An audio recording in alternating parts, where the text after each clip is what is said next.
नमस्कार. नवा दिवस नवा विषय घेऊन परत एकदा वाटाड्या प्रशिक्षण केंद्र लातूरच्या विद्यमान मी आपल्या सगळ्यांशी संवाद साधण्यासाठी आलोय. मित्रांनो, काखेत कळसा गावाला वळसा. आज एकीकडे महाराष्ट्रातला सुशिक्षित बेरोजगार असेल, एकीकडे महाराष्ट्रातली माझी मायमाऊली असेल, एकीकडे असलेला माझा दूध उत्पादक शेतकरी असेल, एकीकडे माझ्या महाराष्ट्रातली जी बचत गट चळवळीतली माझी मायमाऊली असेल, अन्यथा सुशिक्षित बेरोजगार असेल, पैशाचा अभाव आहे म्हणून रडतोय आणि दुसरीकडे उत्पादन करण्याच्या दृष्टिकोनातून विचार करण्याचा विचार करतोय, पण कोणत्या वस्तूचं उत्पादन करावं याचा विचार करतच आतापर्यंतचं आयुष्य गेलाय.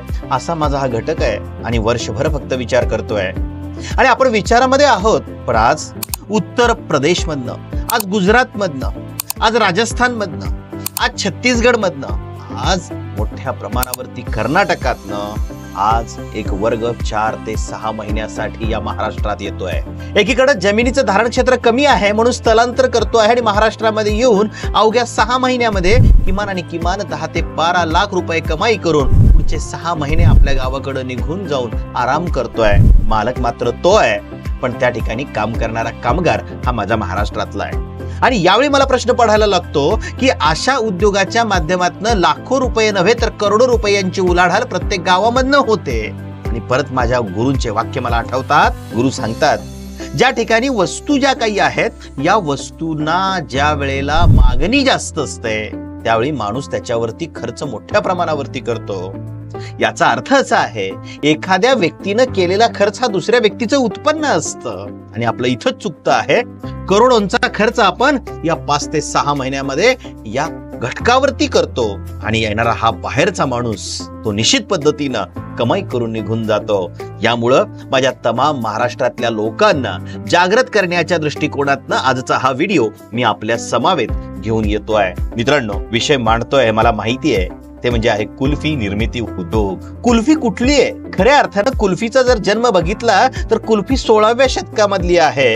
त्यामध्ये मुघल सम्राट जो काही आहे बादशाह अकबर यांनी जो काही आहे या कुल्फीचा शोध लावलाय असा इतिहास सांगतोय. कुल्फी हा शब्द तसा पारसी भाषेतनं आलेला आहे. ढका हुआ कप, छापलेला कप म्हणजे कुल्फी हा पारशी घटक आहे आणि त्यातनं हा कुल्फी या शब्दाची उत्पत्ती झाली आहे. आणि हा कुल्फी हा जरी 2.5 अक्षरी जरी शब्द असला तरी आज 2.5 कोटीची उलाढाल एकेका शहरामध्ये करणारा एवढा मोठा हा विषय जो काही आहे तो तमाम महाराष्ट्र आणि भारतामध्येच नव्हे तर आशिया खंडामध्ये आहे. बाबांनो, आज या व्यवसायाचं स्वरूप वाढत चाललेलं आहे. घराघरामध्ये तो गरीब असू द्या, मध्यमवर्गीय असू द्या अथवा श्रीमंत असू द्या, सीझन हा प्रकार आता या ठिकाणी राहिलेला नाहीये. वर्षभराच्या 6 महिने ते 7 महिन्यापर्यंत या कुल्फीला प्रचंड मोठ्या प्रमाणावरती डिमांड आज वाढत चाललेला आहे. यामुळे या उद्योगाकडे वळणं हा तमाम माझा महाराष्ट्रीयन उद्योजक वर्ग आहे तो या कुल्फी उद्योगाकडे वळणं अपेक्षित आहे. बाबांनो, हे उद्योग सुरू करत असताना भांडवलाचा प्रश्न काहीच नाहीये.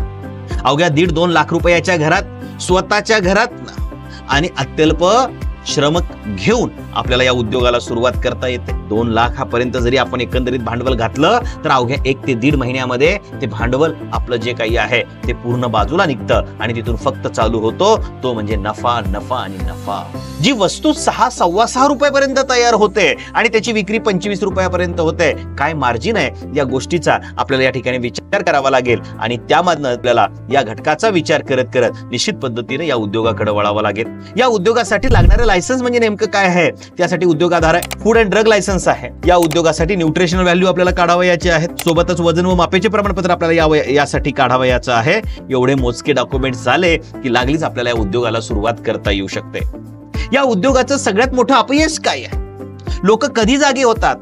मराठी माणूस माझा येतोय, कधी येतोय? उद्योग मला टाकायचा कुल्फीचा येतोय जानेवारीमध्ये, उद्योग उभा व्हायला लागतोय एप्रिल आणि सीझन संपतोय आणि तो ओरडत बसतोय सेल नाही झाला. बाबांनो, आधी आपल्याला काय करावं लागेल? बेसमेंट तयार करावं लागेल. म्हणून वाटाड्याचं वाक्य काय आहे कुल्फीच्या बाबतीमध्ये की पावसाळ्यामध्ये प्रशिक्षण घ्या, हिवाळ्यामध्ये त्याच्या सेटअप लावा आणि उन्हाळ्यामध्ये जो काही आहे पैसा कमवा. या पद्धतीनं आपल्याला याचं पूर्वनियोजन करू, व्यवस्थितरित्या आपला प्रोडक्ट दिवाळीला मार्केटमध्ये आपल्याला जर लॉन्च. बाबांनो, यामध्ये आपल्याला लागणाऱ्या मशिनरी ज्या काही आहेत त्या अत्यल्प दरामध्ये मिळत आहेत, स्वस्त दरामध्ये मिळत आहेत. त्या कशा पद्धतीनं घ्यायच्या, कुठून घ्यायच्या आणि या मशिनरीचे ड्रॉबॅक्स काय आहेत? कोणत्या पद्धतीची मशीन्स आपल्याला बेनिफिट देणारी आहे, या सगळ्या गोष्टींचा विचार आपल्याला या ठिकाणी करणं अभिप्रेत असं आहे. बाबांनो, आपण या ठिकाणी मोठ्या प्रमाणावरती कुल्फी काढतोय. तुम्ही म्हणाल की बाजारामध्ये मलाई कुल्फी आली आहे, बाजारामध्ये ही कुल्फी आली, ती कुल्फी आली आहे, पण माझी कुल्फी कोण खाणार? वाटाड्यात सांगतोय, जोपर्यंत आपण एखाद्या उत्पादनामध्ये वस्तुभेद करणार तोपर्यंत निश्चित पद्धतीने जो काही आहे आपला माल विक्री होणार नाहीये. वस्तुभेद याचा अर्थ काय आहे की माझी वस्तू इतर वस्तूपेक्षा वेगळी कशी आहे हे बिंबविण्यासाठी जो भेद केला जातो त्याला वस्तुभेद असं म्हणतात. आणि मार्केटमध्ये लॉन्च होत असताना आपल्याला विविध प्रकारच्या ज्या काही आहेत या कुल्फी तयार कराव्याच लागणार आहेत, ज्या बाजारामध्ये मिळत नाहीयेत. अशा पद्धतीने जे काही आहे ते आपल्याला विशेष कुल्फीचं नियोजन आपण आजच्या तारखेमध्ये करणार आहोत. यासाठी सगळ्यात महत्वाची पहिली कुल्फी मी इंट्रोड्यूस करून देतोय, ती म्हणजे पान कुल्फी आहे. लग्न समारंभामध्ये आपण बघतो की आज बहुतांश प्रमाणामध्ये 5-6 महिन्यामध्ये आपण बघतो आहोत की लग्नामध्ये लोकांना कुल्फी देण्याचं काम जेवणानंतर केलं जात आहे आणि त्यानंतर पान देण्याचं काम केलं जात आहे. 15 रुपयाचा पान आणि 15 रुपयाची कुल्फी जरी कॅल्क्युलेट केली तर एक व्यक्ती 30 रुपये खर्च करतोय, पण त्याचा मधला मार्ग आपण बाजूला काढलाय आणि लग्नामध्ये स्पेशली जे काही आहे पान फ्लेवर कुल्फी काढली आहे आणि 15 रुपयामध्ये पान आणि कुल्फी याचं दोन्ही कॉम्बिनेशन देऊन मार्केटमध्ये प्रचंड कमाई आज होतीये. एका लग्नामध्ये साधारणतः 1000 लोक असतील तर 2-2, 3-3 कुल्फ्या खाल्ल्याशिवाय जात नाहीत, हे आपण अनुभवता. यामुळेच आपण एका कुल्फी मागे 6 रुपये जरी मला शिल्लक राहिले तर 2000 कुल्फ्या माझ्या गेल्या तर 12,000 रुपयापर्यंतची कमाई एखाद्या लग्नामध्ये होऊ शकते.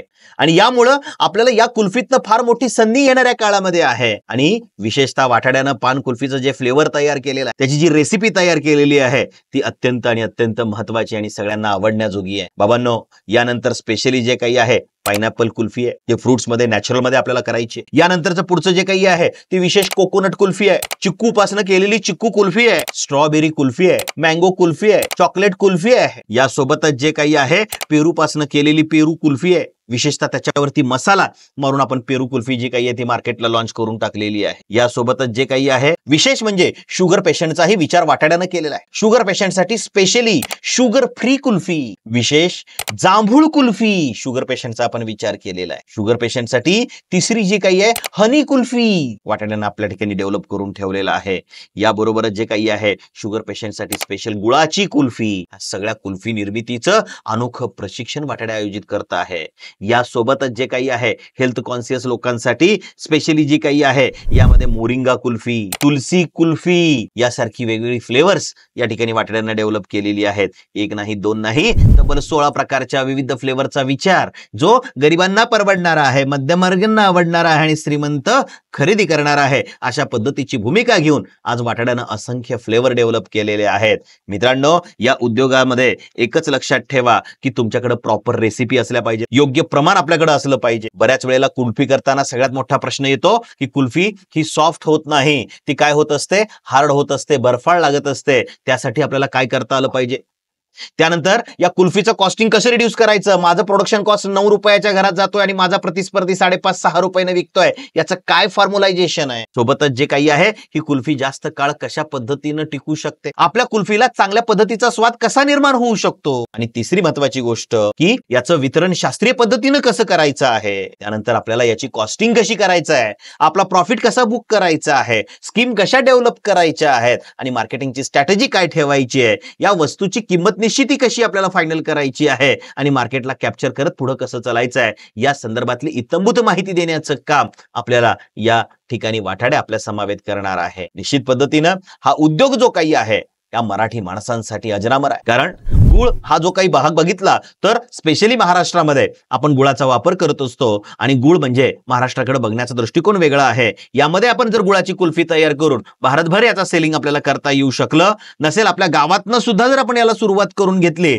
अत्यल्प 1.5-2 लाख रुपयाच्या उत्पन्नामध्ये निश्चित पद्धतीनं 5 ते 8 लाख रुपयाचं आपल्याला प्रॉफिट होऊ शकतं. याची असंख्य यशोगाथा वाटाड्यानं आज डेव्हलप करून आधी सिद्धी नंतर प्रसिद्धीच्या मागे लागलेला हा वाटाड्या आहे. निश्चित पद्धतीनं येणाऱ्या काळामध्ये उद्योगामध्ये या उद्योगाच्या माध्यमातून आपल्याला चांगल्या पद्धतीनं अर्थार्जन करता येतं. बाबांनो, जोपर्यंत आपल्या घरातला बाप्या जो काही आहे तो कच्च्या मालाची उपलब्धता करून देत नाही, माझी मायमाऊली जी काही आहे त्याच्यावरती प्रक्रिया करत नाही आणि घरातलं पोरग हे ऑनलाईन पद्धतीनं असेल ऑफलाईन पद्धतीनं असेल मार्केटिंगची भूमिका जोपर्यंत आपली निश्चित पद्धतीनं निश्चित करत नाही तोपर्यंत माझ्या महाराष्ट्रातली दारिद्र्य हटणार नाहीये आणि शेतकऱ्यांच्या आत्महत्याही थांबणार नाहीयेत. यासाठी त्रिसूत्री ज्या काही आहेत या त्रिसूत्रीचा वापर करूया आणि आपण मार्गस्थ होऊया आणि यशस्वी उद्योजक म्हणून येणाऱ्या उन्हाळ्यासाठी आपण सज्ज होऊया. एवढंच आपल्या या ठिकाणी अपेक्षा व्यक्त करतो. लक्षात ठेवा, चल चल पुढे गड्या, तुझ्या सोबतीला वाटाड्या. जय हिंद, जय महाराष्ट्र.